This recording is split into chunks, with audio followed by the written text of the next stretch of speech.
ক্ষমতা না জনতা, এখন আপনারা আগে বললেন জনতা জনতা, এখন বলা হচ্ছে ক্ষমতা না জনতা, বলছেন ক্ষমতা ক্ষমতা।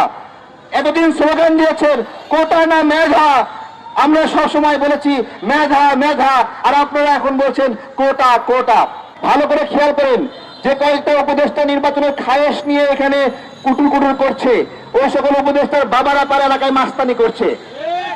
সব করে যে করে উপদেষ্টায় নির্বাচন করছে, যদি স্পষ্ট করি, উপদেষ্টা নাহিদ ইসলাম তার বাবা বনশ্রী আফতারনগর রামপুরা এসব এলাকায় মাস্তানি করছে, নব্য মাস্তান। আগে আমরা শুনতাম যে বাপে হলো এমপি বেটায় মাস্তানি করে, এখন শুনতে হচ্ছে বেটাই হলো এমপি আর বাপে করতেছে মাস্তানি।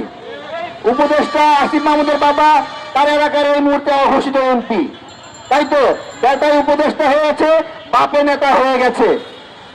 উপদেষ্টা মাহফুজ আলমের বাবা সে তার এলাকার বড় নেতা হয়ে গেছে।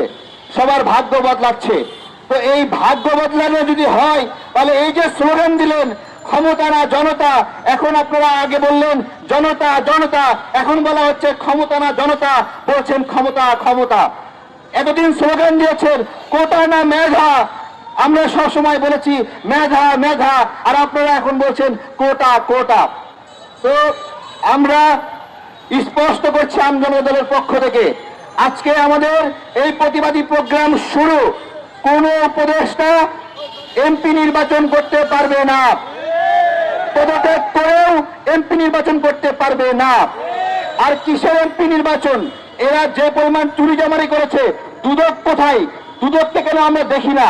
দুদক নামের কোন প্রাণী বাংলাদেশে আছে নাকি এই মুহূর্তে? আছে নাকি? দুদক হয়েছে দুর্নীতিবাজ বড় লোকদের ফ্যান ক্লাব। এই দুদক যদি দুর্নীতিবাজদের ফ্যান ক্লাব হয়ে থাকতে চায়, তাহলে দুদকের ইটা আমরা খুলে নিয়ে আসবো। কোন উপদেষ্টার বিরুদ্ধে কোন তদন্ত হচ্ছে না, এতগুলো ইনফরমেশন বেরোচ্ছে, কোন নোটিশ নাই, রিপোর্ট নাই। আর দুদকরে কি বলবো? দুদক আমাদের ফায়েজ তৈয়ব ভাই, প্রধান উপদেষ্টার বিশেষ সহকারী ফায়েজ তৈয়ব ভাইয়ের বিরুদ্ধে আপনার হলো ব্যবস্থা নেওয়া শুরু করছে, আর দুদককে প্রধান উপদেষ্টার কার্যালয়ে ডেকে নিয়ে গেছে।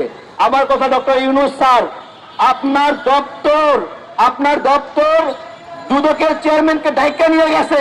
কেন ডাইকা নিয়ে গেছে? বলতেছে যে কেন এই যে ফায়েজ তৈয়বের বিরুদ্ধে তদন্ত হচ্ছে, এই যে দুর্নীতি